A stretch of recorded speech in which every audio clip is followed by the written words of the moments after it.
Imagine falling, the air rushing past your ears, your stomach tightening, your body surrendering to the invisible pull that has always been there.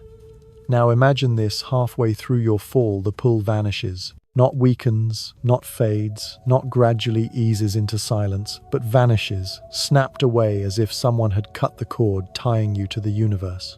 You are no longer falling, but you are not floating either. You are simply suspended, caught in a kind of limbo, where motion has no meaning. Down doesn't exist anymore. Neither does up.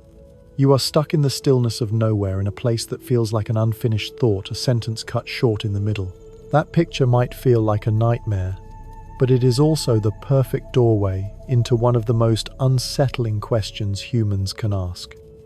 What if gravity, the very thing that keeps the cosmos stitched together, does not stretch on forever? What if, beyond some unthinkable distance, it simply stops? At first glance, the question sounds absurd. Gravity has always been described as universal, eternal, unrelenting. It holds your feet to the earth.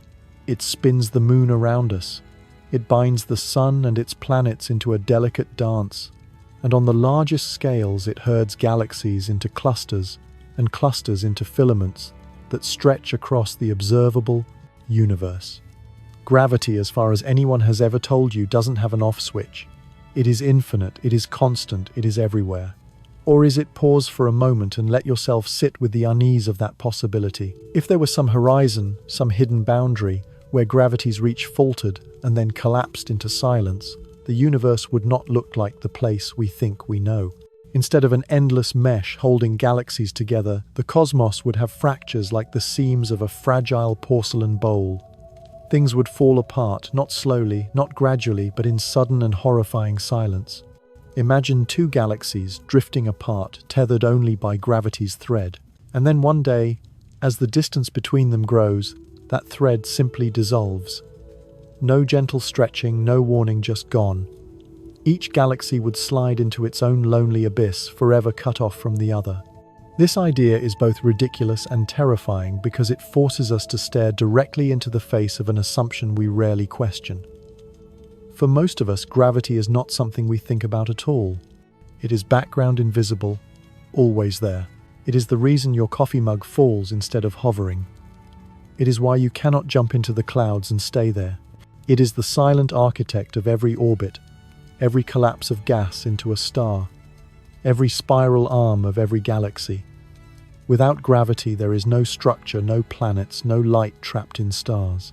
Without gravity, there is only dust scattered aimlessly in the dark. Now ask yourself, if this force is so essential, so fundamental, why are we so sure that it stretches on without end? Every time you have felt gravity, it has been here, close, local on the Earth, in the solar system, inside the Milky Way. But no human has ever gone far enough to test what gravity is doing billions of light years away. We don't know. We can assume, we can calculate, we can trust the equations, but we cannot touch that reality. The question of whether gravity continues forever is not just academic. It is a question about the foundations of reality itself. Think of how unsettling it is to realize that most of what you believe about the universe comes not from what you have seen, but from what you trust to be true. You trust the scientists, the telescopes, the mathematics. And for good reason they work. They give us spacecraft that can land on other world satellites that orbit flawlessly, predictions of eclipses to the second. But what if the reliability of gravity hides a deeper, darker truth, that it only holds in the neighborhoods we've explored, and beyond them lies something completely alien? The terror of that possibility is not in the strangeness itself, but in the way it would unmake the order of everything we know. If gravity has a boundary, then the cosmos is not one continuous whole. It is a patchwork, a quilt with edges that fray into nothingness. Entire galaxies, perhaps entire regions of the universe, would exist in isolation, unable to feel each other, unable to belong to the same structure. The very idea of a universe, one turning unified whole, would break down into a scattered archipelago of islands, each adrift in a sea that does not care. For a moment, close your eyes and imagine standing on the surface of a small planet orbiting a distant star. You gaze at the night sky crowded with glittering points of light, a reminder of countless suns, countless worlds. Now picture this beyond a certain faint boundary. Every star is untethered, every galaxy blind to the rest. The stars you see are not the whole sky, but just the part gravity has allowed to remain connected. Beyond that silence, darkness, a universe shattered into pieces, each piece thinking it is all there is. The mind rebels against this vision because it feels wrong, unnatural. We want the cosmos to be whole, to make sense, to be bound by laws that apply everywhere. But nature does not care about our wants. The possibility that gravity might not be infinite is not just a curiosity. It is a doorway into a deeper fear. That the universe itself might not be what we think it is, that our place within it is even smaller, even more fragile than we dare admit. And perhaps this is why the idea lingers like a ghost. It is not because we have proof that gravity stops beyond some distance. We don't. It is because the thought itself forces us to confront how little we know and how easily the structure of our existence could be pulled apart by a single change in the rules. It is cosmic horror in its purest form, not because of monsters or shadows, but because of the silence that follows when the thread holding everything together snaps without warning. If you have followed this far, you may already feel the unease settling in your stomach. A whisper that perhaps the ground beneath you is less stable than you imagined. That is the nature of questions like this. They do not give comfort, they do not offer easy answers. They open doors, and once that door has been opened, it is difficult to close it again. So let us step through together. If gravity could end, if its reach was finite and fragile, what would that mean? To answer that, we must take a step back. Before we can understand the nightmare of its absence, we must first remember what gravity truly is. You are floating right now, though you may not feel it. The chair beneath you, the floor under your feet, even the planet itself is suspended on a vast and invisible net. This net has no color, no texture, no sound. You cannot touch it yet, it touches everything you know. Every grain of sand, every tree, every city, every star, every galaxy is caught in its threads. We call it gravity, but the name hardly captures the depth of its reach. To speak of gravity is to speak of the glue of existence, the quiet rhythm that keeps the cosmic orchestra playing in time. For most of human history, people did not know what this net was, only that it was there. Apples fell, stones tumbled, bodies collapsed to the ground. Gravity seemed obvious, yet the explanation remained elusive. Then came Isaac Newton sitting beneath the shade of a tree watching an apple drop. That story has become almost a myth. But whether it happened exactly that way is less important than the revelation it symbolizes. Newton saw in that simple fall not just a fruit obeying the earth, but the earth obeying the sun, the moon obeying the earth, and planets obeying some universal law. Suddenly the invisible was made clear. Gravity was a force, a pull reaching across empty space, instant and absolute. Newton's vision was astonishing because it suggested that the same hand that tugged the apple also held the planets in their paths. There was no need for crystal spheres or divine pushers. The heavens and the earth were governed by the same simple rule. That unity was intoxicating, almost divine in its own right. For centuries, people believed in this picture, the cosmos as a vast clockwork machine, precise and eternal, each part pulled in balance by a universal force. But then came Albert Einstein, and with him, a new vision that shattered the clockwork. To Einstein, gravity was not a force at all, not in the way Newton described. It was the bending of space and time themselves. Imagine laying a heavy ball on a stretched sheet and watching how the sheet dips and curves beneath the weight. Now imagine rolling a smaller ball across the sheet, watching how its path curves toward the larger one. There is no invisible hand pulling the ball inward, only the sheet itself guiding its path. Space and time are that sheet, invisible yet absolute, and mass is what bends it. The Earth orbits the Sun not because it is pulled, but because it is caught in the Sun's warped fabric of space-time, forever circling the curve. This idea was both elegant and terrifying. Elegant because it gave us a new language to describe the universe, terrifying because it suggested that space and time themselves were not fixed, but malleable, pliable, subject to distortion. Black holes, those hungry abysses where even light cannot escape, were not exotic monsters from imagination. They were inevitable products of space-time itself, collapsing under its own weight. If Newton gave us order, Einstein gave us vertigo. The universe was no longer a solid machine, but a fabric that could stretch, twist, tear. And gravity was not a simple tether, but the very geometry of the cosmos, telling matter how to move, while matter told space how to bend. Think for a moment about what this means. Every step you take, every time you drop a coin or throw a ball, you are participating in this dance. You are not just moving across the ground, you are moving within a curved stage, following a path carved by the shape of space-time. You feel the weight of gravity, but what you really feel is the Earth's mass bending the space beneath your feet. That downward pull is not an arrow pointing inward, but the slope of a valley in the invisible fabric you cannot see. Now consider what would happen if this fabric had an edge. If space-time itself had seams, boundaries where the warp of gravity did not extend. We are used to thinking of the cosmos as boundless, a seamless stage spreading forever, but what if it isn't? Imagine walking across a woven carpet and suddenly finding that the threads stop, not fraying or thinning, but cut clean. Beyond that line there is no carpet, no ground, only a drop into nothing. If space-time is truly a fabric, the question must be asked, does it have edges? And if it does, what lies beyond them? The thought unsettles because it forces us to confront the possibility that gravity is not infinite. If Newton's vision of endless pull was only an approximation and Einstein's fabric only stretches so far, then what happens at the limit? Do galaxies stop tugging on each other? Do stars drift alone unmoored? Does the stage simply end, leaving actors stranded mid-performance? Picture this in your mind. You are standing at the shore of an endless ocean watching the waves roll in. You believe, as anyone would, that the water stretches on forever beyond the horizon. But then someone tells you that far away at some unimaginable distance, the ocean simply stops. Not turns to ice, not fades into sand, but stops.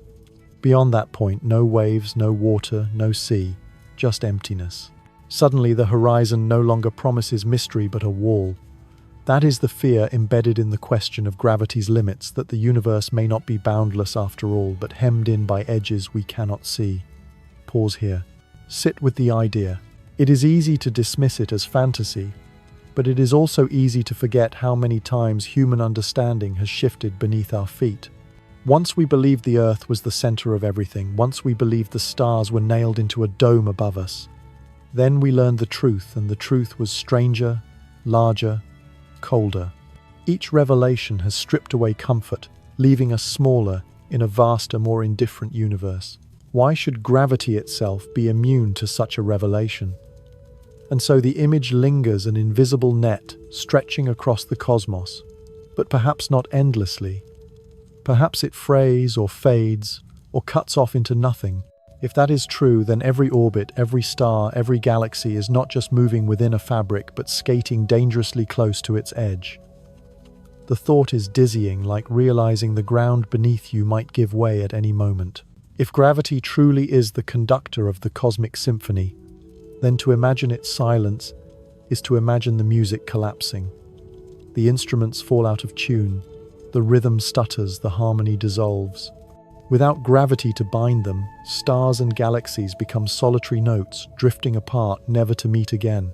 And in that silence, we are left with the haunting question, what kind of universe has edges to its song? This is the doorway we stand before. The idea that gravity, this unseen thread connecting everything, may not go on forever is both absurd and unavoidable. It is the next step in our journey into the unknown. And so to move forward, we must ask the obvious but unsettling question, why even think gravity could end? Infinity is a word that rolls easily off the tongue, yet its meaning is far from simple. In mathematics, infinity is a symbol, a tool, an abstract horizon we can approach but never touch. You can count higher and higher without end. You can divide numbers into ever smaller fractions and you will never arrive at a final boundary. Infinity in this sense is a concept of the mind. But in the physical world, the universe rarely allows anything to stretch on without limit. Energy runs out, motion slows, particles decay. Even light, which feels eternal, has a speed limit, a boundary beyond which it cannot push. Nature resists true infinity. Consider for a moment how this plays out in the everyday world. A candle flame burns brightly, but it consumes its fuel and eventually gutters out. A shout echoes across a canyon, but the sound fades until only silence remains. Even the sun, blazing with almost incomprehensible power, has a lifespan measured in billions of years. Nothing we know, nothing we touch is truly infinite. It all has edges, limits, boundaries, where the familiar gives way to absence. Now carry that thought into the invisible realms we do not normally perceive. A radio signal sent from Earth spreads out into space, its waves rippling away from the source. For a time it travels strong and clear, but distance is merciless.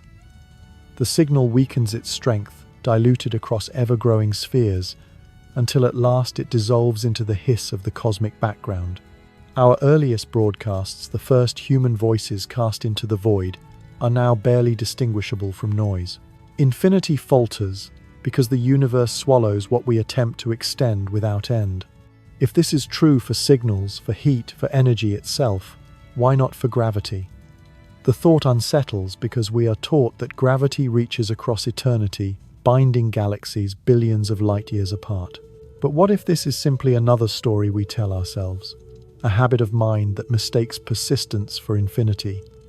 What if, at some unimaginable scale, the pull simply fades, not just weaker with distance, but extinguished entirely? The human mind has always wrestled with the concept of infinity. Ancient philosophers debated whether the universe could truly be boundless, or whether it must, like all things, have an edge. Some believed the heavens stretched forever. Others pictured a great sphere surrounded by void. Today we inherit both the awe and the confusion of those debates. Infinity remains slippery, half mathematical dream, half physical impossibility. Pause here and let the question settle. If infinity is not real, if everything ends somewhere, then what does that mean for the structure of reality? A universe without infinite gravity is not a seamless web, but a patchwork with edges.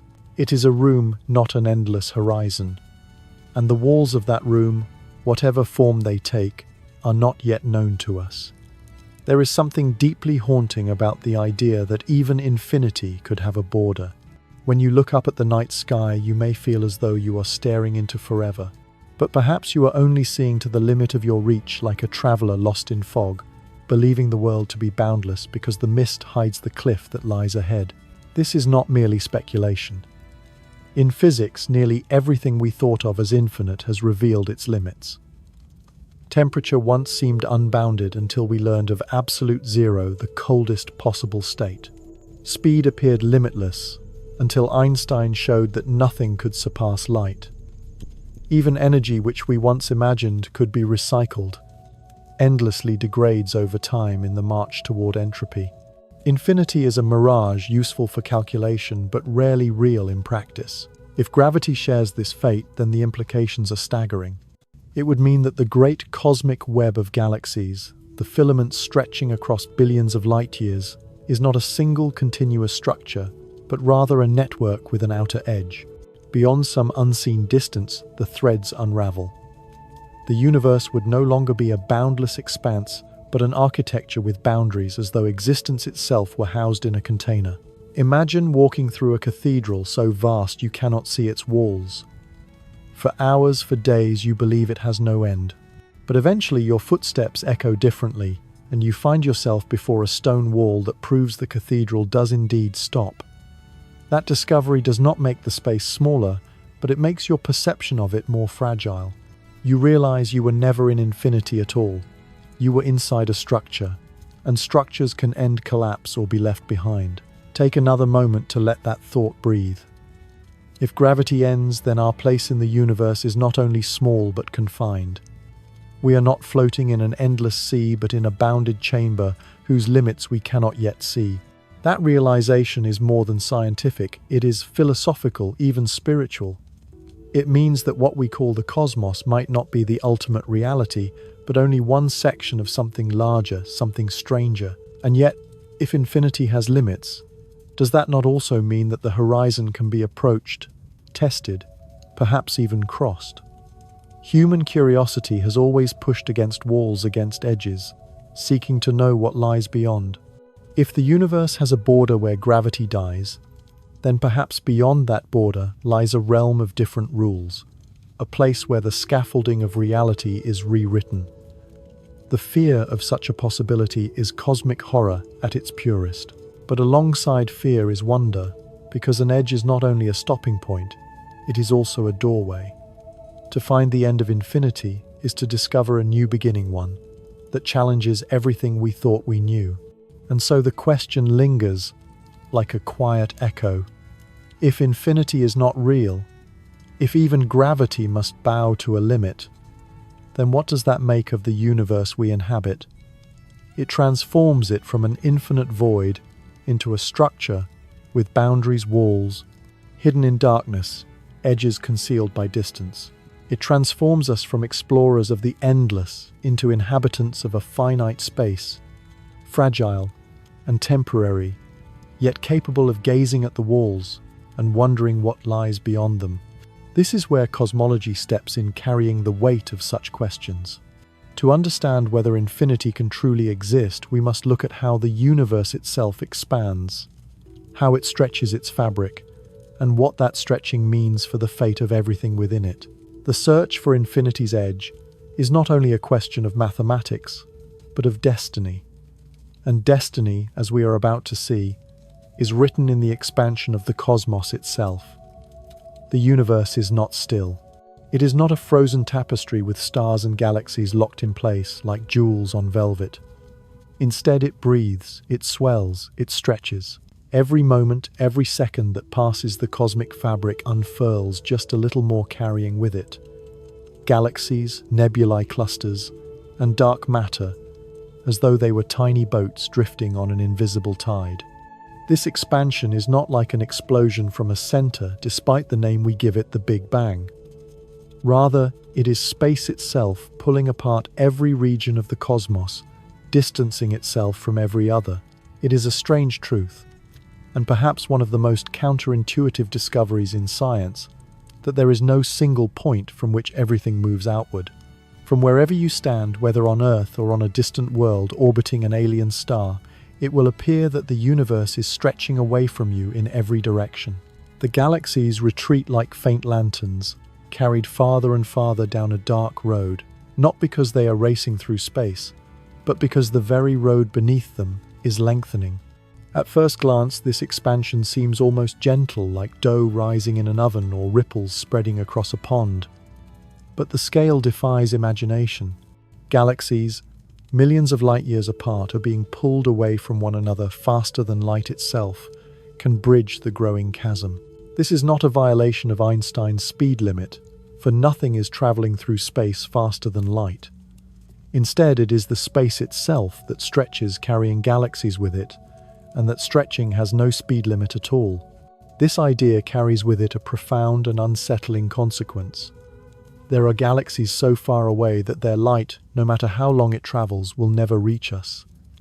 The expansion of the universe is simply too rapid. The distance between us and them grows faster than light can cover it. From our perspective, those galaxies slip away forever, swallowed not by darkness but by an unreachable horizon. They still exist, at least for now, but they are no longer part of our observable universe. For us, they may as well have vanished. Think about what this means. The night sky above you, beautiful and rich with stars, is not timeless.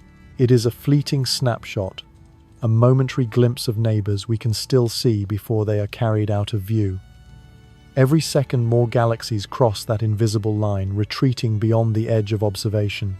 Our universe is not only expanding, it is erasing parts of itself from our sight. And here lies the subtle trick of perception. If gravity is the great glue that binds galaxies, clusters, and cosmic structures together, how can its reach possibly compete with an ever-stretching fabric? At small scales within galaxies and clusters, gravity wins. It holds stars in their orbits and binds the Milky Way's spiral arms together. But at larger scales beyond a certain distance, expansion overwhelms it. It is not that gravity ceases to exist, but that it becomes powerless, drowned beneath the relentless swell of space. The result feels eerily similar to a world where gravity simply ends after a certain point. Beyond a cosmic horizon, no pull is strong enough to keep things tethered. Picture two boats tied together with a rope floating on a calm sea. If the tide between them rises gently, the rope remains taut and the boats stay bound.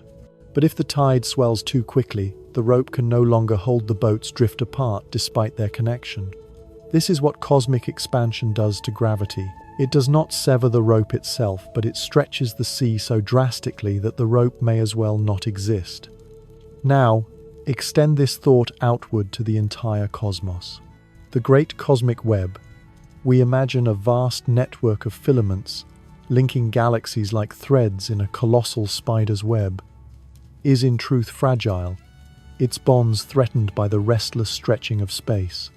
Gravity may be eternal in principle, but in practice it is smothered, overpowered by the expansion. The distant filaments unravel, and the web grows thinner, more broken, until what remains are isolated islands of matter, adrift in an ever-darkening sea. For us standing here on our small planet, the effect is invisible in the moment. The stars rise and set. As they always have, the galaxies we see through telescopes remain fixed in their constellations. But the truth is unfolding on timescales longer than a human life, longer even than the lifespan of civilizations. We are witnessing, without knowing it, a slow but unstoppable isolation. Over billions of years, galaxies not gravitationally bound to our own will slip away one by one until only our local group remains visible. The universe will not look like a grand, sprawling web of light. It will look empty. There is something profoundly lonely in this vision. To imagine the cosmos thinning out, galaxies vanishing not because they burned out, but because they were carried beyond reach, is to feel the quiet weight of isolation. The expansion of the universe is not only a scientific fact, but an existential story about connection and separation, about the limits of what we can ever know. And here is where the question becomes personal. If you have ever felt someone drift away from your life, not because of conflict, but because of distance, geographical, emotional, or simply the slow pull of time, you already understand this cosmic truth. It is not that the bond disappears, but that the stretch between you grows too great to bridge. Expansion in its own way isolates not only galaxies but also people. But perhaps there is a way to reframe this story. The expansion of the universe does not mean gravity fails. It means that gravity is local, intimate, a force that binds what is near, even as the far slips away. It keeps Earth bound to the Sun, keeps the Sun locked within the Milky Way, keeps our galaxy tangled with Andromeda in a slow dance of collision and merger. Within these pockets, gravity still reigns. In the face of an expanding cosmos, it reminds us that connection is never meaningless. It is simply finite. So when we look up and wonder whether gravity itself might vanish at some great distance, perhaps the truer answer is more subtle. Gravity does not disappear. It is drowned out, muffled, stretched thin by the fabric of space-time. The effect, however, is indistinguishable from gravity reaching a hard limit. Beyond a certain scale, bonds dissolve. And in that sense, the cosmos itself teaches us a lesson about the fragility of connection. As haunting as this may sound, it is not the end of the story. Expansion does not merely erase. It also creates paradoxes stranger still. If the universe grows so quickly that galaxies vanish beyond reach, what does that mean for the ultimate fate of everything we know? Can expansion isolate not just galaxies, but entire civilizations, entire truths, until each is trapped in its own private bubble of existence? This possibility leads us to an even darker, more perplexing consequence, the paradox of absolute isolation. One day far in the future, the night sky will be empty. Not just darker, not just thinner, but stripped of the vast sprawl of galaxies that now stretch across our telescopes, like jewels scattered on black velvet. The Milky Way and its neighbors will still exist, still shine, still spiral and burn, but beyond them, there will be nothing. No faint smudges at the edge of vision, no distant lanterns marking faraway clusters, no cosmic web hinting at the immensity of existence. There will only be a small island of light, surrounded by an infinite ocean of darkness. This vision is not poetry, not myth, but science. The universe's expansion ensures that galaxies not bound to us by gravity will eventually slip over the cosmic horizon. The farther they are, the faster they recede, until their light can no longer close the distance. At that point, they vanish not because they die, but because the universe itself has carried them away. And so, after billions of years, the local group of galaxies, our Milky Way Andromeda, the Triangulum Galaxy, and a few dozen smaller companions, will be all that remains visible. This collection of galaxies bound together like a drifting raft will be the only flicker of structure in a sea that no longer offers any clue of what once existed. Pause and imagine living in that age. You look up at the sky, perhaps from a planet orbiting a far future star, and what you see is deceptively modest. A few neighboring galaxies still bright enough to map a scattering of stars within your own, and beyond that, nothing. If you were a scientist in that time, you might build telescopes, peer into the darkness, and find only the silence of space. No redshifted galaxies sliding away, no echoes of the Big Bang stretched across the microwave background, no evidence at all that the universe was once grander. For you, the cosmos would appear small, still, and isolated. And here is the haunting part. From that perspective, the truth we know today would be invisible. The great story of the expanding universe, the countless galaxies beyond reach, the evidence that space itself once exploded into being, all of it would be gone. The clues would have been erased by time swallowed beyond observation. To the inhabitants of that era, gravity might appear to stop at a boundary, as though the universe simply ends a short distance away. Their telescopes would not reveal a sprawling cosmos, but a tiny bubble, an island floating alone. If you were born, then how could you ever suspect more? You would not see galaxies pulling away. You would not detect the background radiation that today whispers to us of the Big Bang.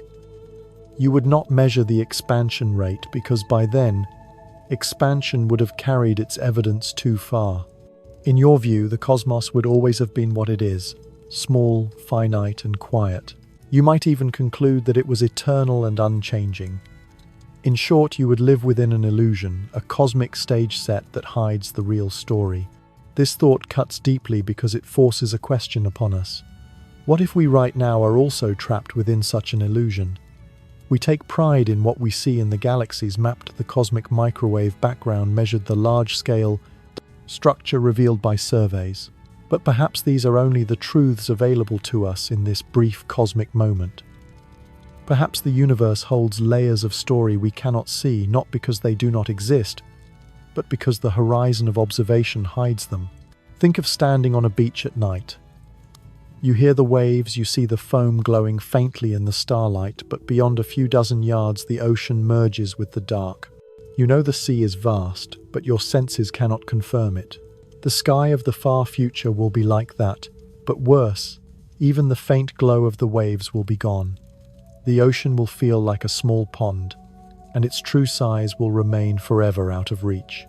There is something profoundly humbling here. We tend to believe that with enough effort, with enough science, with enough determination, we can uncover all truths. But the universe reminds us that knowledge itself has horizons. There are truths that can vanish not because they are false, but because the cosmos itself has hidden them. There will come a time when no being, no matter how brilliant, can rediscover what we know today. The cosmic background radiation, the evidence of the Big Bang, the map of galaxies receding, all of it will be gone, leaving behind only silence. For us alive now, this realization gives our moment an almost sacred weight.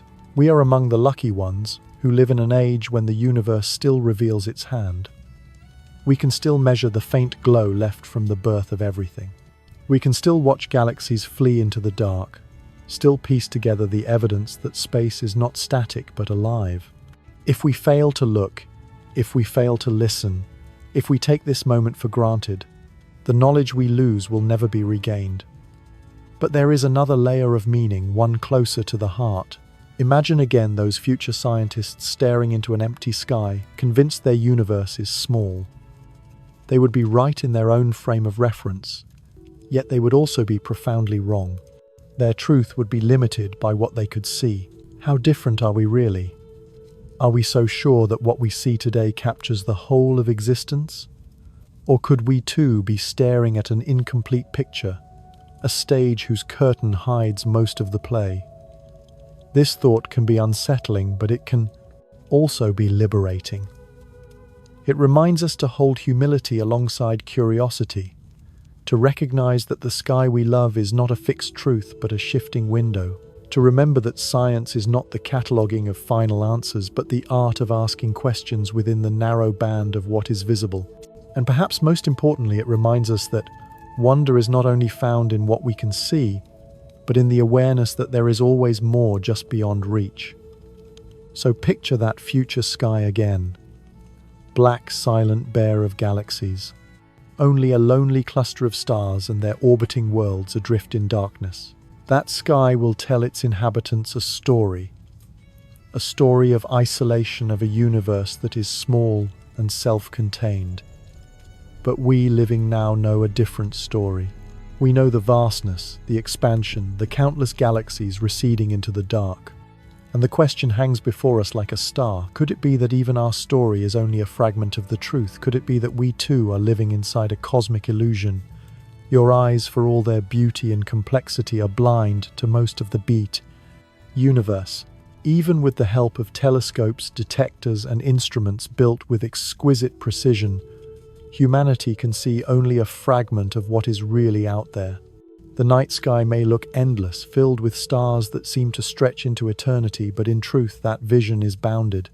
It is hemmed in by a cosmic horizon, an invisible curtain beyond which no light has had enough time to reach us. Everything we know, everything we have ever seen, every galaxy, every cluster, every thread of the cosmic web lives inside this horizon.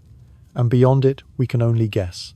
The concept sounds simple. At first, light has a speed, and time has a beginning. Since the Big Bang occurred 13.8 billion years ago, there has been only so much time for light to travel.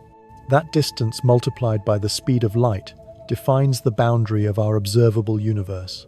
Yet because the universe has been expanding during those billions of years, that boundary lies much farther away than the raw math of age times speed would suggest.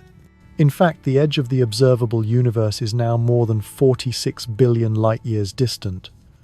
Within it are all the galaxies we can detect, but past that distance light has not yet arrived. The curtain is absolute drawn not by choice, but by physics itself. This raises a profound truth. The observable universe is not the same as the universe itself. What we see is a bubble, a region, a local patch of something that may stretch infinitely beyond. But we cannot know. Our instruments, no matter how advanced, cannot pierce that veil, because the information simply has not reached us. It is as though we live in a cabin in the middle of a dark forest with only a lantern to light the clearing. The trees at the edge of the clearing are all we can see, but that tells us nothing about how far the forest goes. It could be a small grove, or it could cover the world. Think about what that means for gravity, that most patient of forces. Within the observable bubble, gravity stretches across vast gulfs, binding galaxies into clusters, and clusters into filaments. Its pull is subtle, yet unyielding, invisible, yet undeniable. But does gravity continue beyond the cosmic horizon? Does it ripple through the regions we cannot see, weaving unseen structures in the darkness? Or does it end abruptly, smothered by expansion, cut off like a rope frayed at the edge? This is not a question science can answer, at least not yet. We live at the mercy of the horizon, and everything beyond it is speculation. For a moment, place yourself there at the very edge of what can be seen. Imagine a spacecraft carrying you billions of light years away, racing outward, until the last galaxies appear as faint smudges of light. You approach the limit where space and time themselves deny you any further vision. The stars behind you still shine, but in front there is only blackness. Beyond lies a reality forever, hidden a place that light itself cannot cross. What would you feel or fear? The sense of being trapped in a cosmic theatre with the curtain drawn just as the play becomes most interesting. There is both beauty and terror in that thought. Beauty, because it reminds us of the richness of mystery, the way the universe preserves secrets and forces us to imagine. Terror, because it means our knowledge is fundamentally limited. No matter how clever our telescopes, no matter how powerful our equations, there will always be a line we cannot cross. The universe itself enforces silence beyond that horizon. It leaves us with questions, but no answers. And so we are left to wonder whether what we see is the whole story or merely the prologue. The weight of this realization falls differently depending on how one looks at it. From one perspective, it is frustrating, like being locked in a room with a keyhole that reveals only the faintest hint of what lies outside. From another, it is exhilarating, a reminder that mystery itself is part of existence. If we knew everything, if the universe were fully mapped and catalogued, would it still inspire wonder?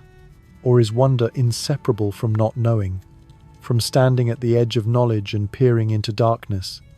And yet, even as we wrestle with these questions, the practical implications remain.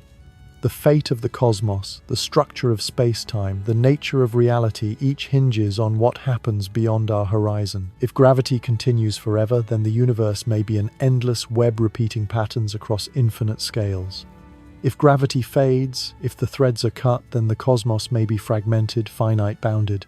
Both possibilities are staggering, and neither can be confirmed. For now, we must live with uncertainty. It is in this space between knowledge and ignorance that imagination takes hold. History shows that humans cannot resist filling gaps with stories. When faced with darkness, we draw constellations, myths, and meanings. Perhaps you too feel it, the urge to guess what lies beyond, to imagine universes folded into universes, to picture other bubbles like our own floating in a vast cosmic sea. Or perhaps you imagine the opposite, that beyond our bubble lies only nothingness, a void so complete it erases the very concept of existence. Both images are haunting, and both spring from the same source, the limit of what can be seen. In a way, this boundary shapes not only our science but our philosophy. It forces humility, reminding us that the picture we hold is partial, that the truth is bigger than the frame. But it also invites creativity, urging us to dream of possibilities unconfirmed. The cosmos does not simply give us facts, it gives us puzzles, spaces where imagination and evidence must meet. And in that meeting lies much of what makes us human. So let us return to the horizon, that silent curtain drawn around our bubble of visibility. Beyond it, perhaps, are galaxies we will never know, clusters, we will never chart forces, we will never measure. Or perhaps beyond it lies emptiness, cold and endless. We cannot say. All we know is that we stand inside the clearing, holding our lantern of science, and beyond the ring of light stretches a darkness that resists us. That darkness is not an absence, but a challenge. It dares us to wonder, to reach, to imagine. And when the facts end, when data can go no farther, the human mind does not stop. It creates. It dreams. It dreads. For when we cannot know, imagination begins to weave, and the stories it tells can be more terrifying than the darkness itself. The most unsettling truths are not the ones we already know, but the ones we cannot ever hope to know. There is a particular kind of dread that arises when human curiosity collides with a wall of incomprehensibility. That dread is not born from monsters hiding under the bed or shadows flickering in the corner of a room. It is born from the recognition that the universe itself is vast, indifferent, and far beyond our grasp. This is what thinkers and writers have long called cosmic horror, and it requires no ghosts or ghouls to send a chill down the spine. It arises from the quiet realization that no matter how deeply we peer into the void, the void will always be deeper still. In the traditional sense, horror is tied to danger, to the presence of something that can harm you. But cosmic horror does not need danger. It needs only perspective. It whispers to you that your place in the grand scale is so small, so fragile, that the universe neither notices nor cares that you exist. When astronomers speak of galaxies accelerating away, of stars collapsing into black holes of matter, thinning into nothingness, they are not describing villains. They are describing the stage on which existence plays.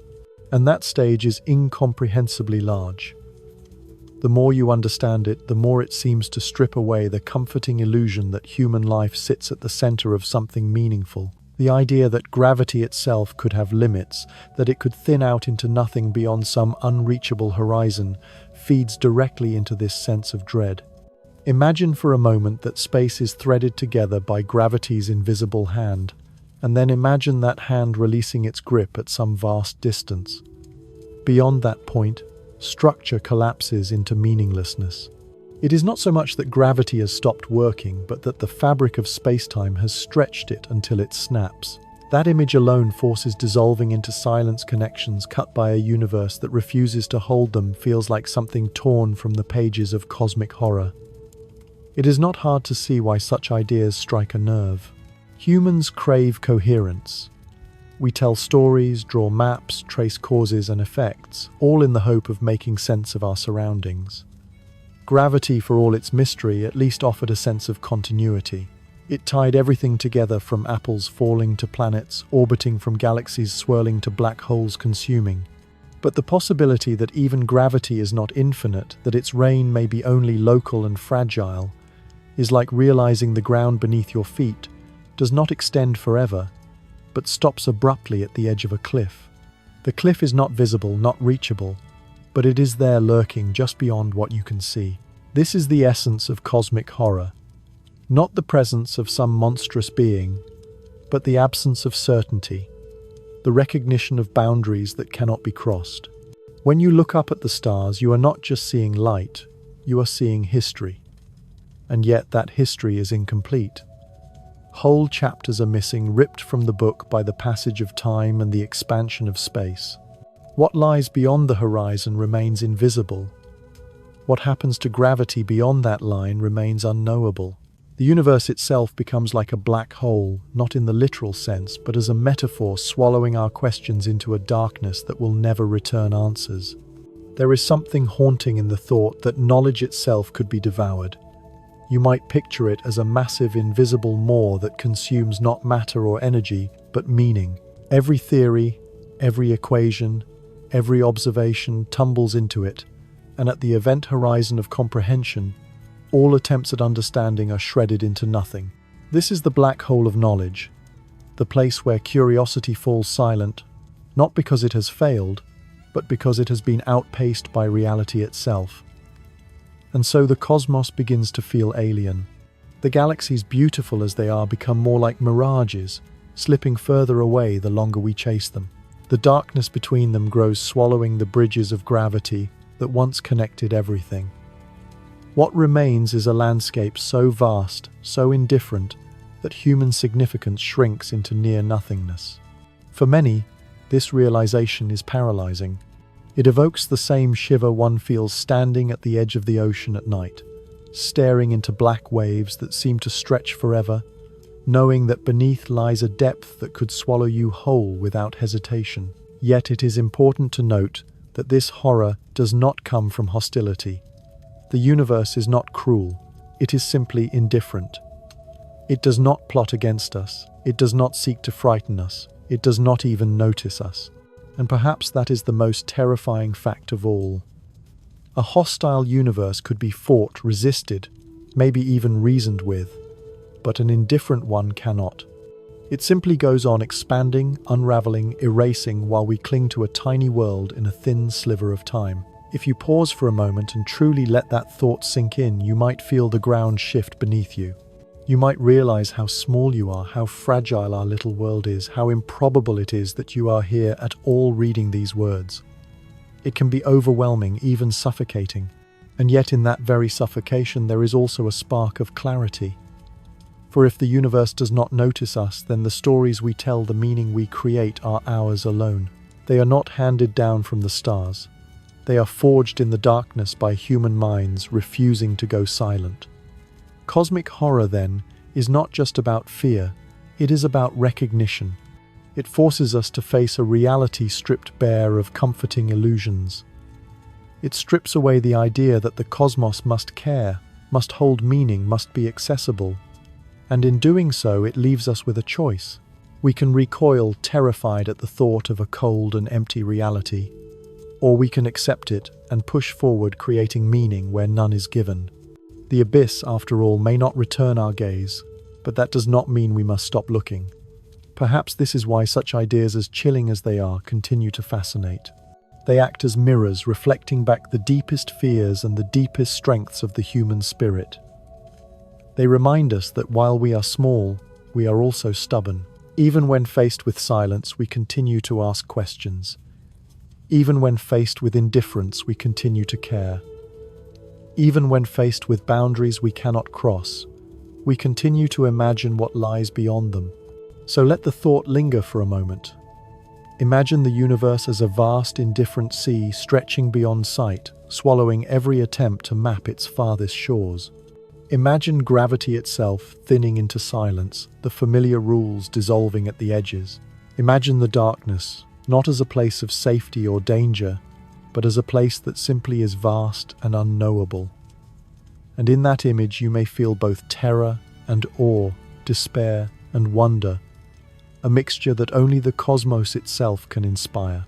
Because in the end, cosmic horror is not about what we know, it is about what we cannot know, and perhaps will never know. And yet even there, humanity does not stop. We still write, still dream, still calculate, still search. In the face of an indifferent universe, we keep building our fragile lanterns of understanding, however small their light may be. And in the darkness that follows, we turn to the only tools left to us, our imagination and our mathematics, to carve meaning out of the void. Sometimes the most unsettling thing in science is not what we find in the equations, but what is missing from them. Equations are meant to be guides, polished expressions of the natural order, compact stories about how the world behaves.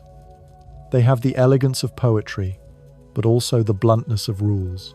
When Einstein wrote down his field equations of general relativity, he captured the way gravity bends space and time, how planets orbit, how light curves, how black holes can form. Yet nowhere in those equations is there a line that says gravity must continue forever or that it cannot dissolve into silence. The mathematics does not forbid gravity from ending at some distant horizon. It simply describes what we have already observed, what we have been able to measure. Beyond that, the equations fall silent, as if inviting us to imagine what they cannot show. This silence is powerful and a little frightening. It is like standing in a lit room and staring at a closed door. Inside, everything feels certain and ordered.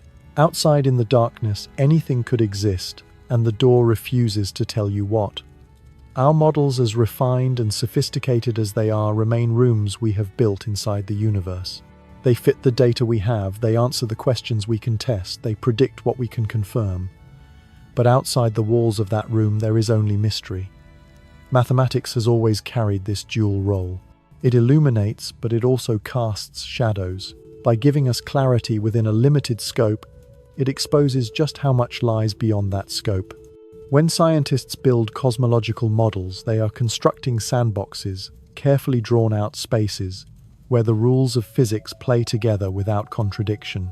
But a sandbox is not the desert, and the edges of the box are only as large as our data allows. Step outside the boundary, and there is no guarantee that the rules still apply. Perhaps they do smoothly and endlessly, or perhaps they crumble, replaced by something stranger, something no equation has yet captured. Think about it for a moment.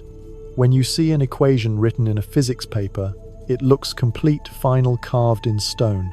But what if the universe is not carved in stone at all? What if it is more like an ocean, shifting and unpredictable, where the equations we cling to are just small rafts floating on the surface?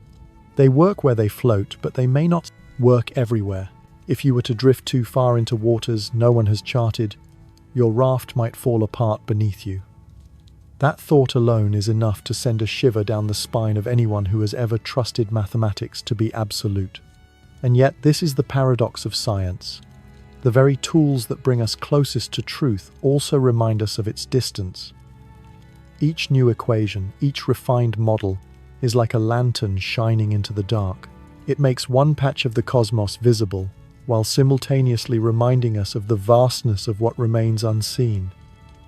This is not a flaw, but an inevitable reality. A finite mind can only sketch the edges of an infinite canvas. No matter how far we push, there will always be room for the unknown. Einstein himself was aware of this. His equations described gravity as the curvature of space-time, a majestic and profound insight. But he also knew that equations are not the universe, they are human creations meant to mimic it. He once remarked that as far as the laws of mathematics refer to reality, they are not certain, and as far as they are certain, they do not refer to reality. In that single observation lies the tension that defines modern cosmology.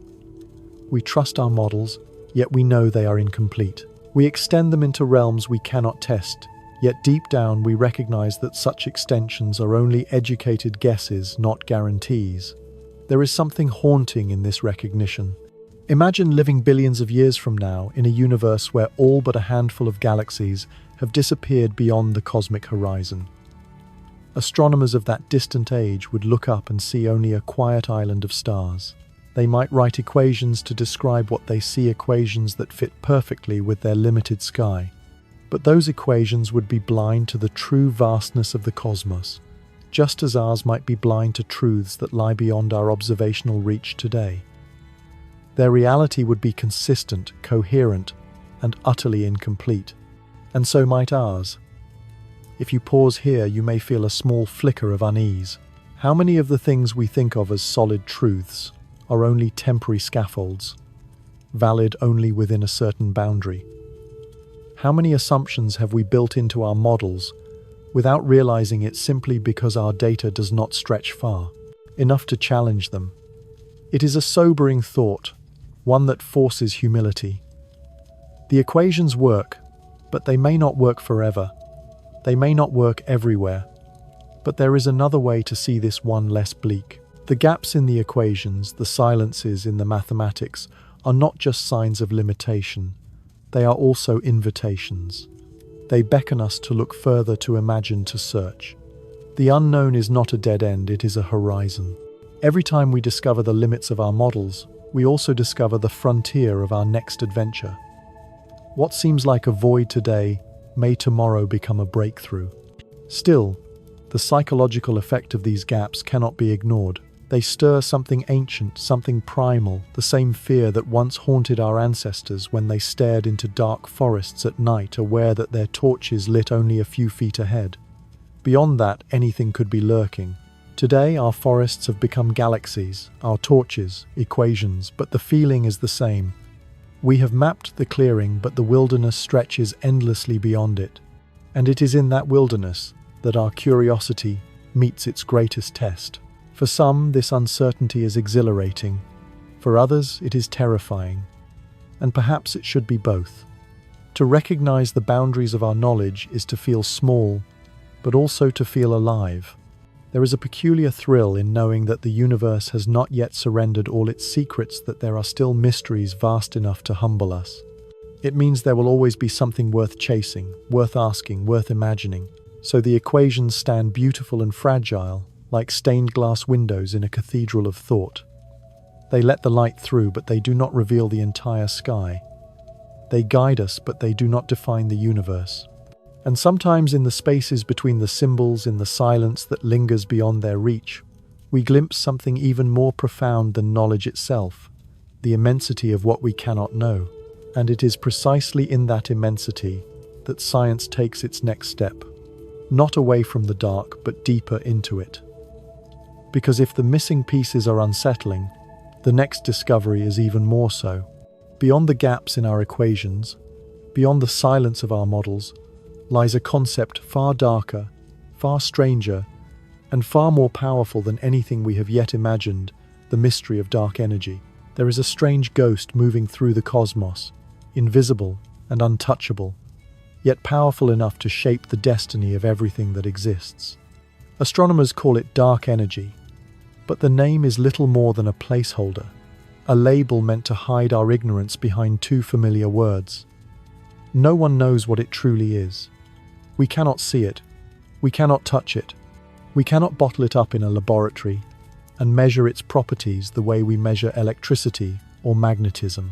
And yet, according to the best data we have, dark energy makes up about 70% of the universe. That means most of reality, most of everything we think of as existence, is driven by a presence we cannot explain. It first announced itself quietly, like a whisper buried inside the light of distant galaxies. In the late 20th century, astronomers measuring supernovae expected to find the universe slowing down, tugged back by gravity's endless pull. Instead, they found the opposite. The expansion of space was not decelerating, but accelerating. Galaxies were not just drifting apart, they were racing away faster and faster as time went on. Something unseen was pushing them, stretching the fabric of reality like an invisible hand. That hand was given a name, dark energy, but a name does not mean understanding. It was as if we had identified a ghost by the way it moved the curtains without ever glimpsing the ghost itself. What makes this force unsettling is not simply its power, but its strangeness. Gravity we can feel, even as we stand here on Earth. Electromagnetism hums around us, carrying light, electricity, radio waves. Even the nuclear forces, though confined to the heart of atoms, have left us clues in particle accelerators and reactors. Dark energy offers no such clues.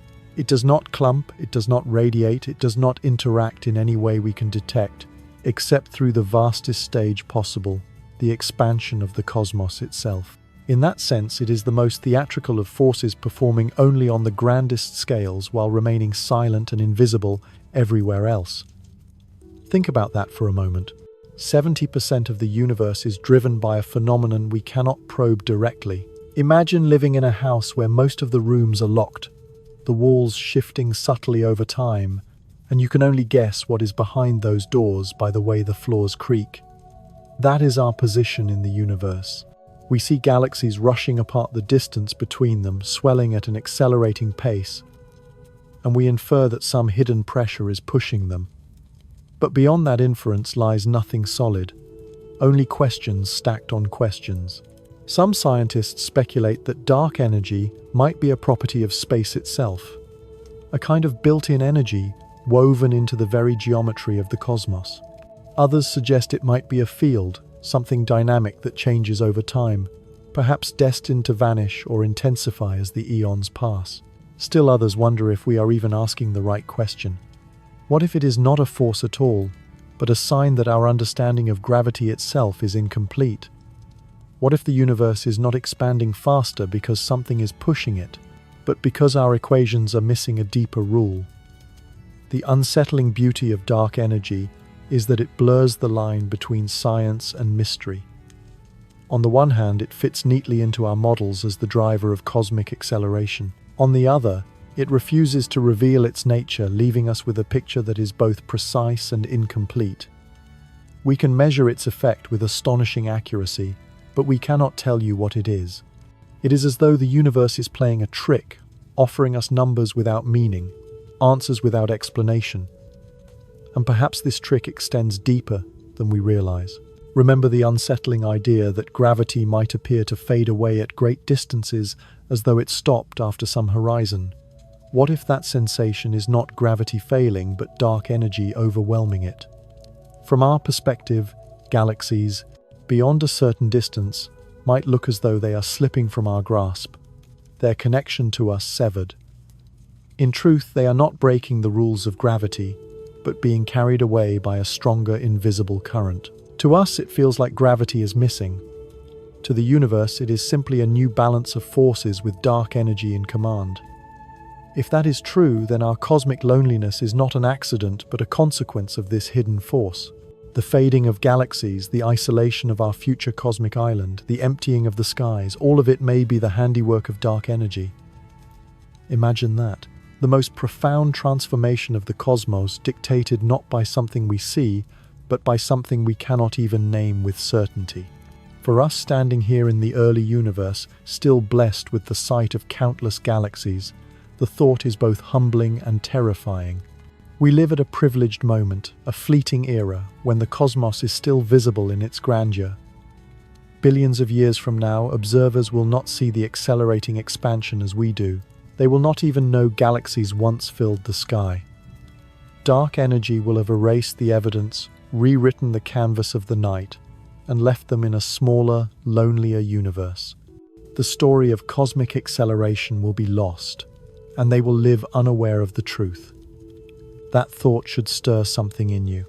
To realize that the universe you see tonight is not eternal, that the stars above you are only part of a fleeting chapter, that your vantage point is rare, your perspective temporary. We often think of the universe as timeless, vast beyond our comprehension. But in the grip of dark energy, even the universe itself feels fragile, changing, destined to look very different in the far future. There is another question, one that lingers like a shadow at the edge of all this. If dark energy is real, and if it continues to accelerate the expansion, what does that mean for the fate of everything? Will galaxies drift so far apart that the night becomes utterly dark? Will stars eventually burn out into silence, leaving only a thin mist of radiation spread across an endless void? Or, more dramatically, will the acceleration grow without limit, tearing galaxies, stars, planets, even atoms themselves apart in what some call the Big Rip no one can answer with? Certainty, that is the unnerving truth. Dark energy is a ghost whose motives are hidden. It may remain constant, it may weaken, it may strengthen.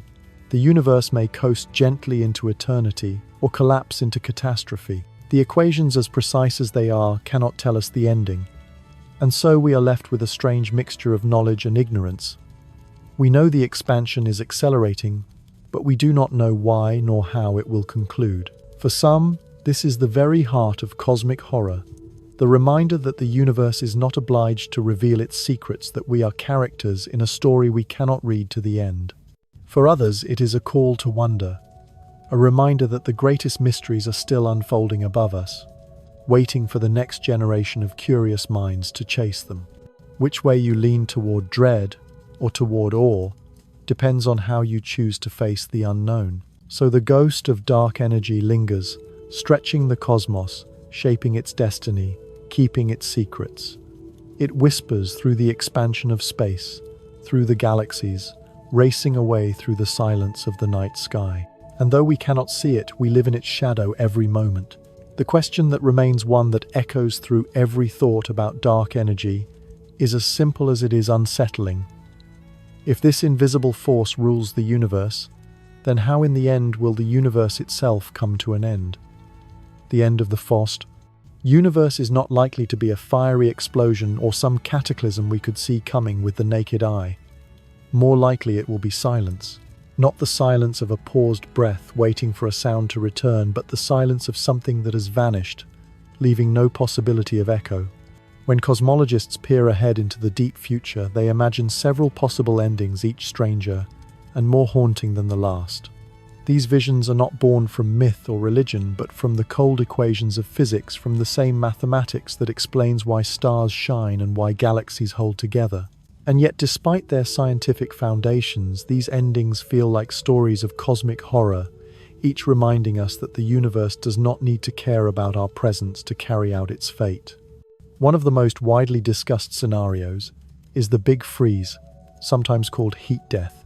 In this future, dark energy continues to stretch the universe apart. Galaxies drift farther and farther away from one another, and stars one by one burn out. The cosmos grows colder and darker with each passing billion years. At first, it is the stars like our sun that fade, their light dimming into white dwarfs, then into black cinders lost in the void. Eventually, even the most massive stars, those fiery beacons that live short and violent lives, will have burned out. Galaxies themselves will be little more than graveyards of extinguished suns and collapsed remnants. But the story does not end there. black holes, which may seem eternal, are not. Over unimaginably long timescales, they will evaporate through a process called Hawking radiation. It is a slow, almost imperceptible leakage of energy, but given enough time, even the largest black holes will vanish into nothingness. What is left is a universe without light, without warmth. A vast expanse where matter itself has decayed, leaving only thin smears of radiation stretched across infinite darkness. Imagine walking through a world where every fire has gone out, every star extinguished, every beacon silenced. That is the Big Freeze, a future where the universe ends not in violence but in stillness, where gravity no longer pulls because there is nothing left to pull together. Then there is a darker, more violent possibility, the Big Rip. In this scenario, dark energy does not remain constant. Instead, it grows stronger with time, accelerating expansion faster and faster, until it tears apart not just galaxies but stars, planets, even molecules and atoms themselves. In this vision of the future, there comes a moment when galaxies can no longer hold together, their stars flung apart into the abyss. Later still, even solar systems are unbound, planets ripped from their stars. The process does not stop there. As the expansion accelerates, the very atoms that make up matter are torn apart, the nuclei inside them, separated by the growing force of expansion. Reality itself unravels. Time marches forward, but the stage on which it plays is shredded piece by piece until there is nothing left to hold the play together. To think of the Big Rip is to face a strange and paradoxical terror. On one hand, it feels like the ultimate crescendo, a climax of destruction where everything from galaxies to atoms is annihilated by the very space that once nurtured them. On the other hand, it leaves behind not even the silence of the Big Freeze, but something more unsettling, a stage so torn apart that no story can ever again be told upon it. If the Big Freeze is the fading of a candle, the Big Rip is the tearing of the universe's very fabric, leaving nothing behind but absence. And then there is the Big Crunch, an ending that mirrors the beginning. In this version, dark energy does not win. Instead, gravity slowly reasserts itself, halting expansion and drawing everything back together. Galaxies that once drifted apart begin to converge. Stars and planets are pulled into tighter and tighter clusters until the universe itself collapses inward. Temperatures rise, matter compresses, and the cosmos becomes a furnace hotter than anything since the Big Bang. Eventually, everything is crushed into a single point, perhaps to explode again in another birth, perhaps to remain silent forever. The Big Crunch is both terrifying and strangely comforting because it suggests cycles, rebirths, the possibility that endings may not be final. But even this comfort is uncertain, for no one knows whether a collapsing universe would bounce back or simply fall into darkness without return. Each of these scenarios, freeze, rip, crunch, offers a different flavor of oblivion. Yet they all share one thing in common: the eventual fading of everything familiar. Stars will no longer shine, planets will no longer orbit, atoms may no longer even exist. In that sense, the eerie phrase gravity stopping is not just a thought experiment. In some of these futures, it becomes reality.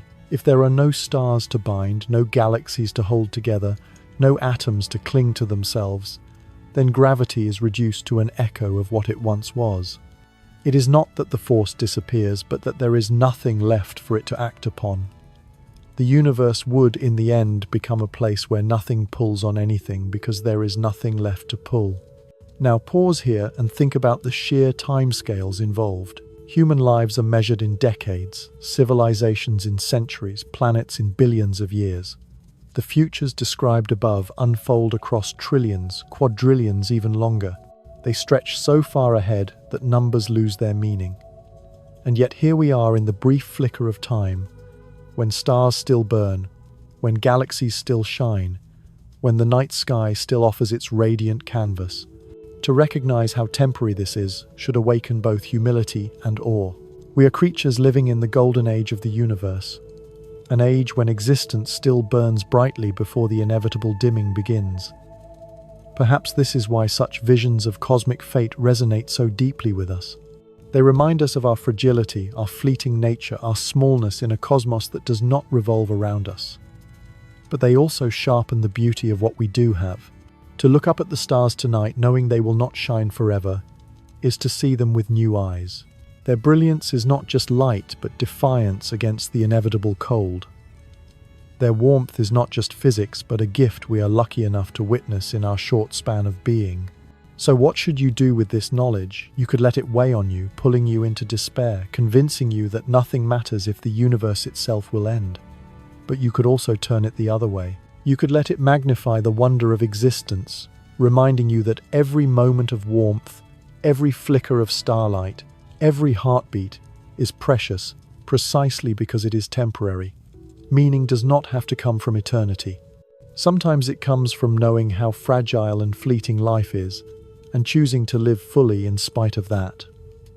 The universe may end in silence, but we are not there yet. We are here now in the middle of a cosmic story still unfolding, surrounded by light and motion and possibility.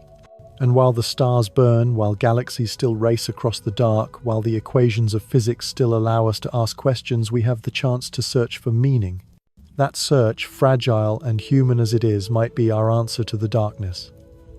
The cosmos may not promise us permanence, but it gives us this moment, and this moment is enough. And so the great question remains not of how the universe will end, but of how we will live, knowing it will. Will we cling to fear, or will we embrace wonder?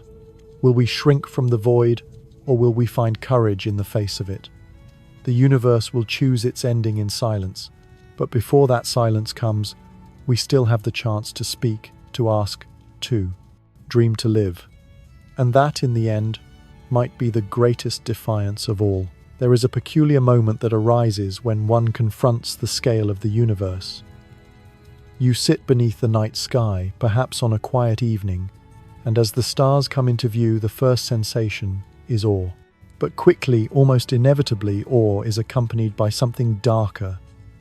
A whisper that you are small, that your life is fleeting, that nothing you do can possibly matter in the face of such immensity. For some, this whisper grows into a roar, overwhelming them with the sense that existence itself might be meaningless. After all, if galaxies collapse, if stars vanish, if the universe one day erases even the memory of light, then what could any single human life truly signify? This feeling is not new. Philosophers, poets, and dreamers have wrestled with it for centuries. It echoes in the work of the existentialist thinkers, who did not shy away from the void, but stared directly into it. They saw that the universe offers no inherent script, no preordained purpose. There is no cosmic instruction manual telling us what to do or why we are here. To some, that absence seems terrifying, like a stage set without a play, but to others, it is liberating. If the universe does not impose meaning upon us, then we are free to create it ourselves. Jean-Paul Sartre once wrote that existence precedes essence, meaning that we are not born with a fixed purpose. Instead, we exist first, and then, through our choices, our actions, and our relationships, we shape the meaning of who we are. Albert Camus, in his meditation on the absurd, suggested that the recognition of life's lack of inherent meaning does not have to lead to despair. Instead, it can lead to a kind of rebellion, a decision to live fully, to embrace life with all its contradictions, precisely because it is fleeting. From this perspective, the immensity of the universe is not a condemnation, but an invitation. It is true that we are small, that compared to galaxies and cosmic timescales, we are as fragile as dust. But dust can still glisten in the sunlight. Dust can still carry stories, memories, and love. The vast indifference of the cosmos does not erase our meaning, because meaning does not come from the stars or from gravity or from equations written on a chalkboard. Meaning comes from us, from you, from me. From the fragile act of deciding that life matters even if the universe does not tell us so. Think about it. Gravity may one day fade. Galaxies may fall silent. But in this moment right here, the bonds we form with one another hold us together more tightly than any force in physics. The laughter you share with a friend, the hand you hold in grief, the art you create, The questions you dare to ask, all of these are gravity of another kind. They are the pull that keeps us from drifting into despair. If the cosmos does not care, then we must care for each other all the more. And in this way, human beings have always defied the void. When confronted with silence, we told stories. When confronted with darkness, we lit fires. When confronted with the absence of meaning, we invented myths, philosophies, religions, and sciences. Some may dismiss these as illusions, but they are not. They are the frameworks through which we shape our lives, through which we pass down wisdom, through which we find courage to face the next day. Even the act of wondering about our place in the universe, of asking whether gravity might stop or how the cosmos might end, is itself a declaration of meaning. For why would we ask such questions if we did not care about the answers? You might be tempted at this point to wonder whether it is all just a trick we play on ourselves, whether the meaning we invent is just as fragile as our bodies, destined to vanish when we do. But that misses the point. Meaning is not valuable because it lasts forever. Meaning is valuable because it exists now in the time we are given. To love someone does not become meaningless simply because both of you are mortal. To create something beautiful does not lose its worth simply because it will one day fade. The fact that these things are temporary is what makes them precious. So yes, we are dust in a vast, unfeeling cosmos. But we are dust that thinks dust, that loves dust, that dreams. No equation can measure the weight of a story told to a child before bed, or the comfort of a song that carries someone through grief, or the power of an idea that changes the course of history. These things are not written in the stars yet, they are no less real. They are the anchors we set against the infinite sea of space. And here is where you come in. If the universe does not assign meaning, then meaning is something you must choose. You could choose despair, to surrender to the silence, or you could choose to create, to love, to build, to wonder. Each choice, however small, is a defiance of the void. Each act of kindness, each pursuit of truth, each expression of beauty is a thread woven into the fragile tapestry of human existence. Alone, each thread may seem insignificant. Together they form something astonishing, something capable of surviving in spirit even as stars die and galaxies collapse. When you think of gravity vanishing, of galaxies drifting into cold darkness, it is easy to feel powerless. But consider this: in the face of such inevitability, you still have the power to shape meaning in your life today. The cosmos may be indifferent, but you are not. The stars may not care, but you do. That is enough. That is everything. And so while the universe stretches into silence, humans continue to write their own scripts. They take the raw material of existence, joy and pain, hope and despair, birth and death, and weave from it something more than survival. They weave meaning, they weave love, they weave stories. And those stories become the way we anchor ourselves in the void, the way we turn cosmic indifference into human significance. Perhaps in the end, this is the ultimate paradox, that even if we are nothing more than dust, we are dust that refuses to be meaningless. Dust that creates dust, that dreams dust, that dares to tell stories under the indifferent gaze of the stars. And it is in those stories, fragile though they are, that we discover what it means to be human. And so as we leave the silence of the cosmos and the inevitability of endings behind, we step into the next chapter. For meaning, as fragile as it is always carried forward in the oldest and most powerful way humanity knows, through the stories we tell. Imagine for a moment that the universe is not a silent backdrop against which human lives play out, but rather a story in progress. That is a daring thought, because it suggests that you and I are not simply passive witnesses gazing up at the stars as though from the audience of a cosmic theatre. Instead, we may be characters written into the very fabric of the tale itself. The galaxies, the equations, even the mysteries that haunt us all, become parts of a narrative unfolding in real time. And though we cannot yet read the final chapter, we live inside the paragraphs as they are written. Throughout history, humanity has turned to stories to make sense of the incomprehensible. When people in ancient Greece wondered about thunder, they imagined Zeus hurling bolts from the heavens.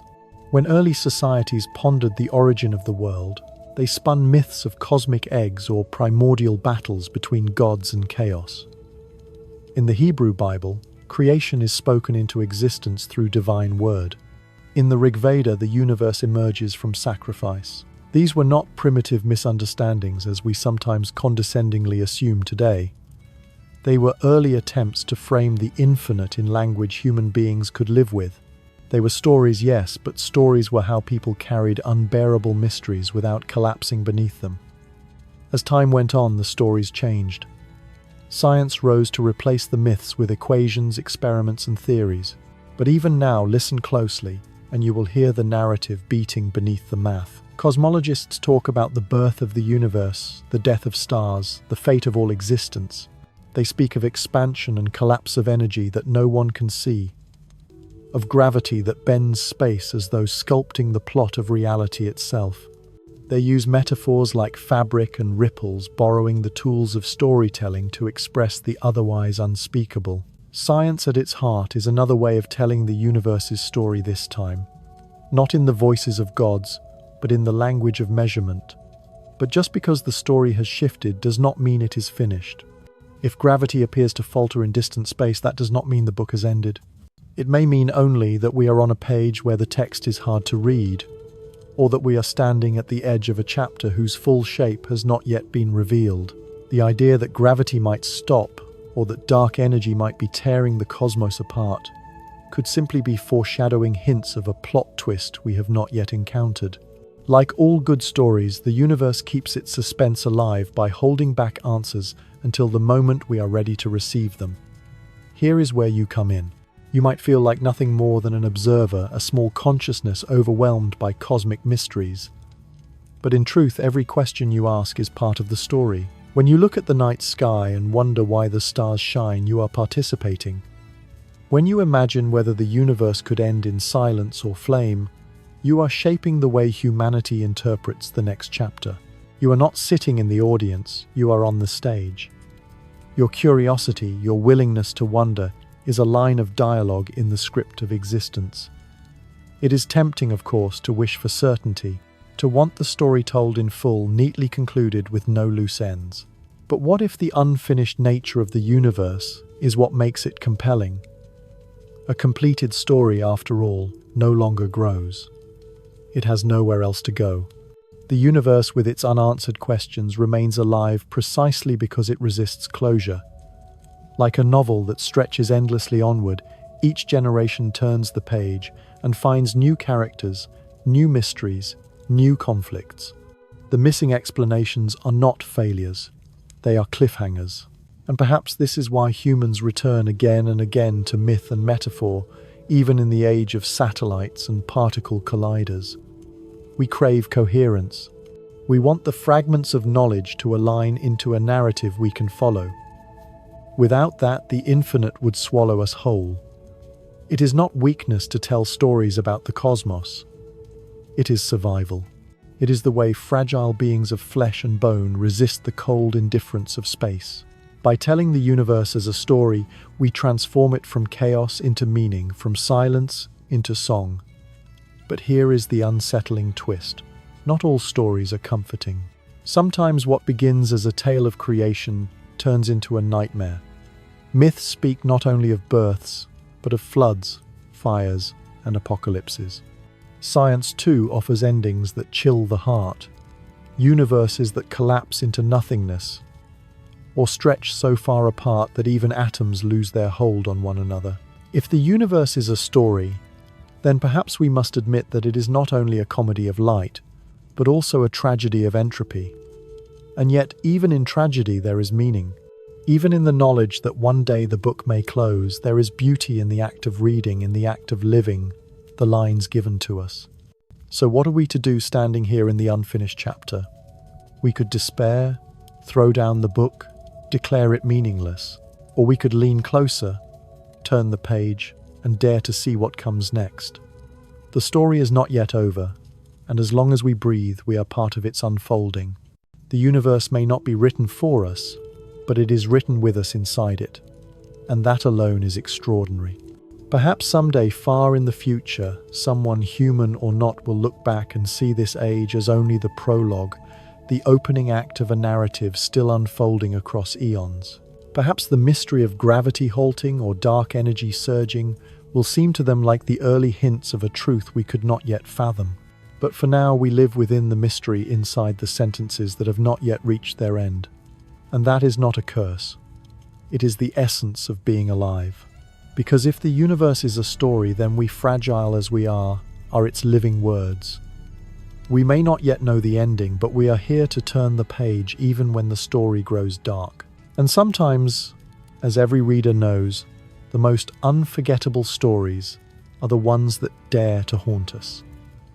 There comes a moment when a person gazes long enough into the night sky that the awe begins to twist into something darker. The beauty is still there, the shimmer of stars and the velvet sweep of space, but beneath it lurks a silence that feels too vast, too empty, too indifferent. This is the essence of the abyss. It is not simply distance, not merely the reminder of how small one is compared to galaxies. It is the creeping recognition that the universe, for all its grandeur, may not care at all. And when you realize that it feels as if the abyss is no longer something you are looking at, it is something that is looking back at you. Writers have given this feeling a name: cosmic horror. It is not the kind of horror that leaps from the shadows with teeth and claws. It is not a monster hiding in the dark forest, nor a ghost rattling chains in the attic. Those terrors are manageable, even comforting in their way, because they belong to the scale of human life. They can be fought or exercised, or at least understood. Cosmic horror, however, operates on a different plane. It whispers that the true monster is not something lurking outside your door, but the sheer indifference of a universe that stretches on without end, unmoved by your existence, deaf to your cries, silent to your prayers. This horror does not attack directly. It creeps in, slowly disguised as wonder. You marvel at the images from a telescope, the spiraling galaxies, the glowing nebulae, the glitter of stars, billions of light years away.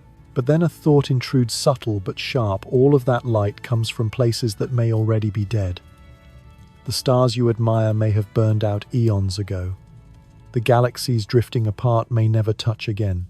What you are seeing is not presence but echoes, and those echoes remind you how powerless you are, how brief your role is in a cosmos that neither needs nor notices you. The phrase gravity stopping becomes, in this light, less about physics and more about metaphor. Imagine gravity as the invisible tether that keeps everything connected, from planets to people. When it stops, what happens? Things drift apart. The bonds break. The familiar collapses. To say that gravity ends is to confess a fear that the universe itself is a place where nothing ultimately holds together, where even the most basic ties unravel in silence. And perhaps that is why the image resonates so deeply. It is not only about stars and galaxies, it is about us. About the gnawing anxiety that one day all that we cling to might simply slip away. But notice how the abyss works. It does not roar. It does not strike. Its terror lies in its silence.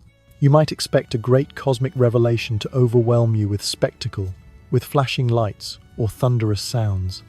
Instead, it overwhelms by offering nothing. Nothing but an infinite stretch of dark, punctuated by pinpricks of light that will one day fade. That is why people describe the feeling not as fright but as dread. Fright has a target, you know what you fear. Dread is vaguer, more paralyzing, because the target is everywhere and nowhere at once. The thinkers who explored this territory, H.P. Lovecraft most famously understood that cosmic horror is not about gory creatures. It is about the realization that human life is a fragile flicker in a story we cannot read, let alone control.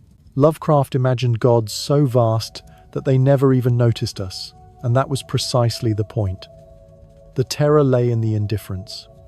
To be ignored completely is in its way more shattering than to be hated or attacked.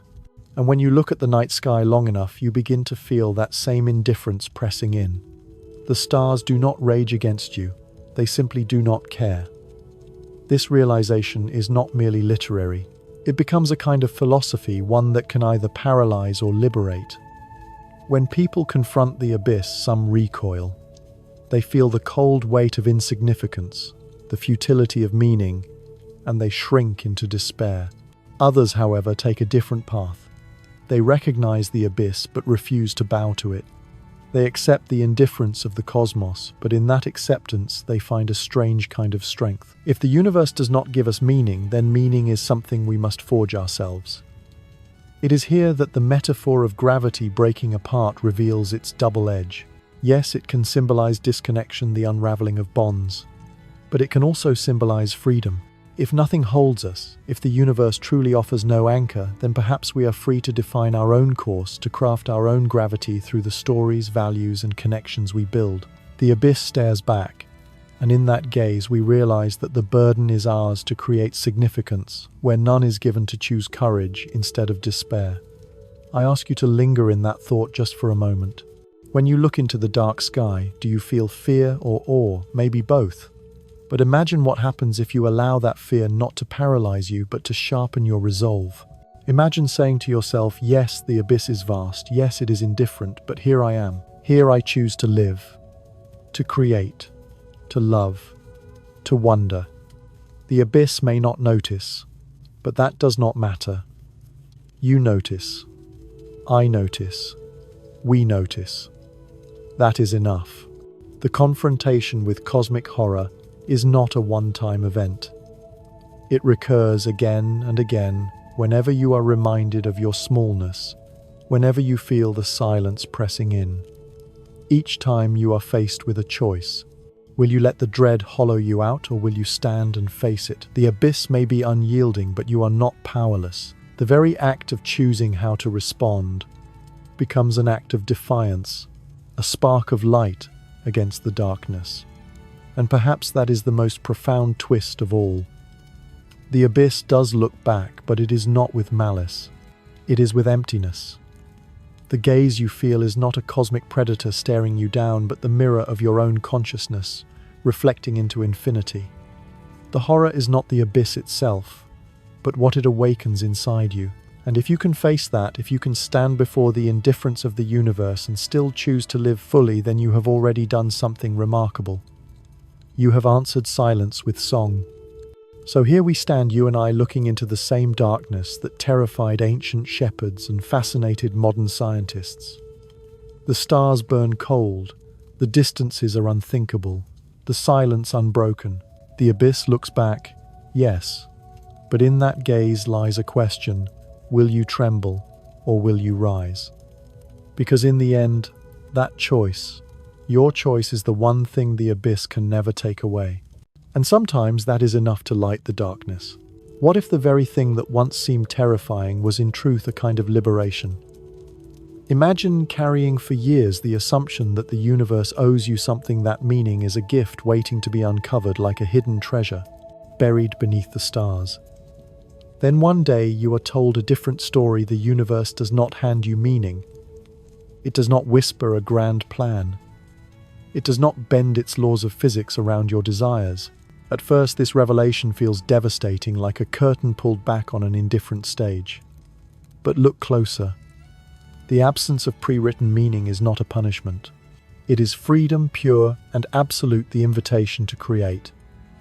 For centuries, people turned to the sky not just to measure time or to navigate, but to find order. They wanted the cosmos to guarantee that their lives mattered. Some found that order in religion, some in philosophy, some in science. Yet all along the stars remained silent. The silence frightened many and still does. But silence, if you sit with it, has another face.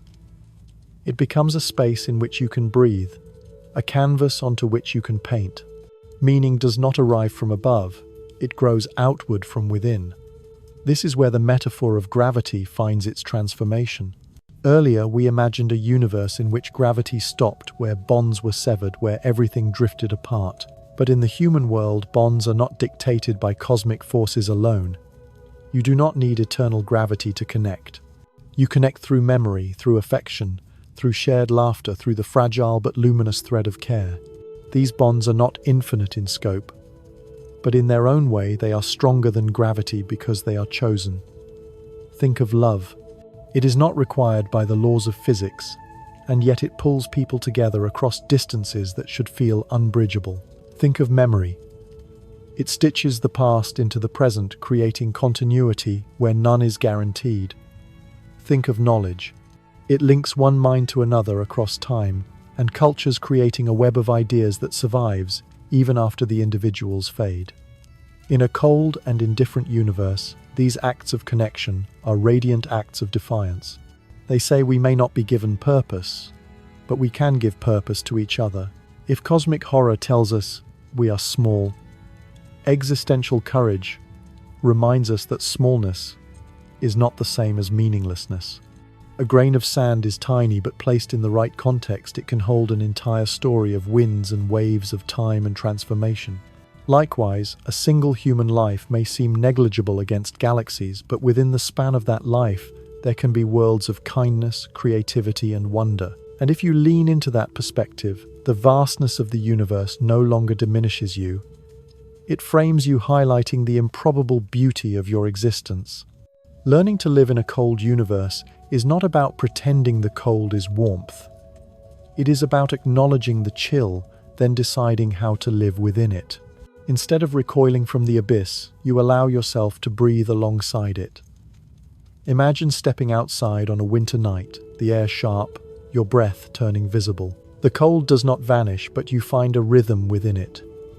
You adjust, you wrap yourself in what keeps you warm.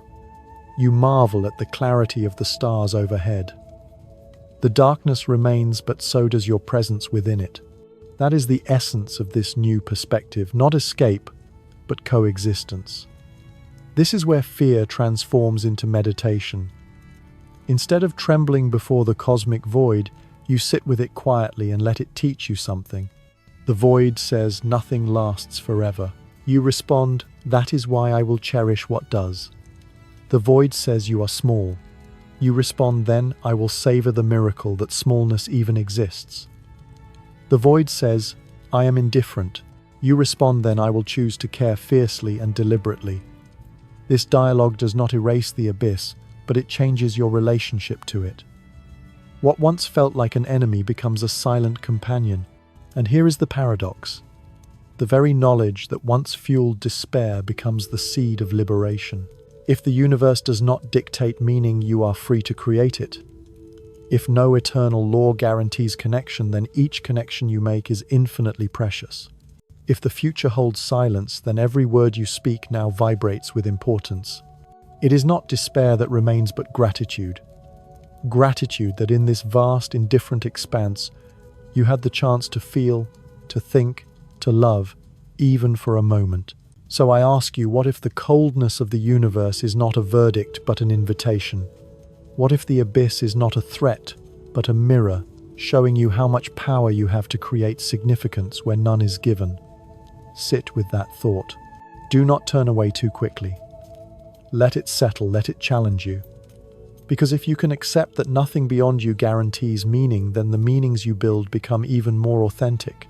They are yours, born not from command, but from choice. This is how people learn to breathe with the darkness rather than against it. They weave their own constellations, not from stars alone, but from the sparks of their daily lives. They create galaxies of connection through art, through family, through acts of kindness that ripple outward long after they are gone. And in this act, they transform a cold universe into a lived universe, one that may not care, but one in which caring exists nonetheless. To live in a cold universe is to embrace the fragility of life, not as a curse, but as its greatest gift. For what is fragile demands attention, tenderness, reverence.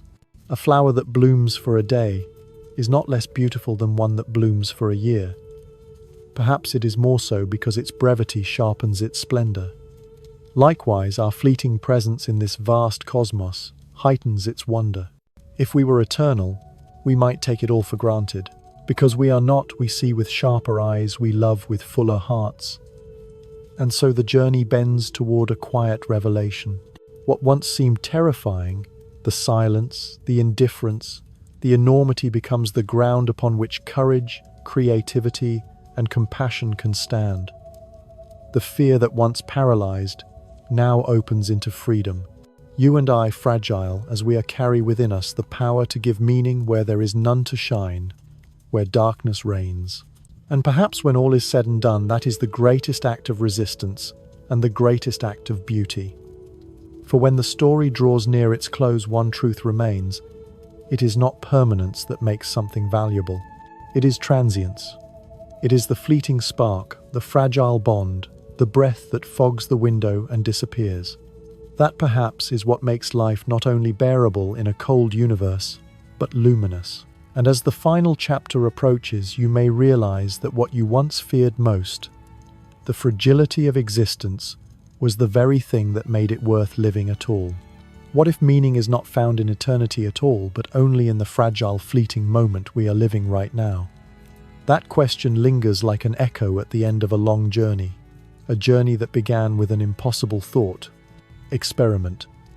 Imagine we asked that gravity simply stopped working. At first, the idea felt like pure science fiction, an unsettling but almost playful way to test the limits of imagination. Then, as we followed the thread, it unraveled into deeper layers. The science that explains why gravity is not just a force, but the silent architect of the cosmos.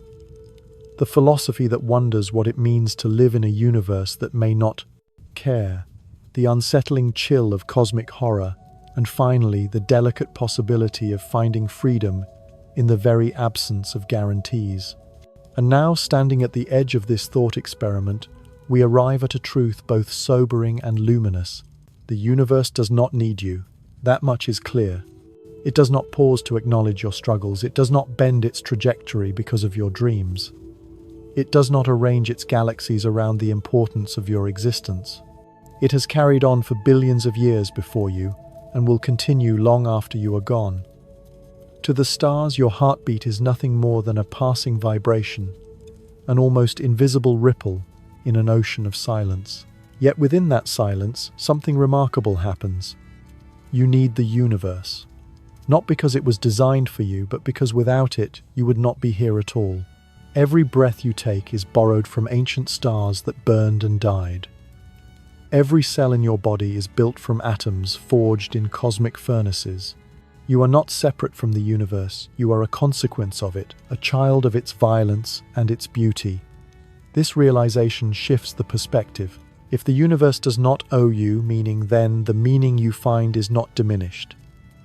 It is amplified.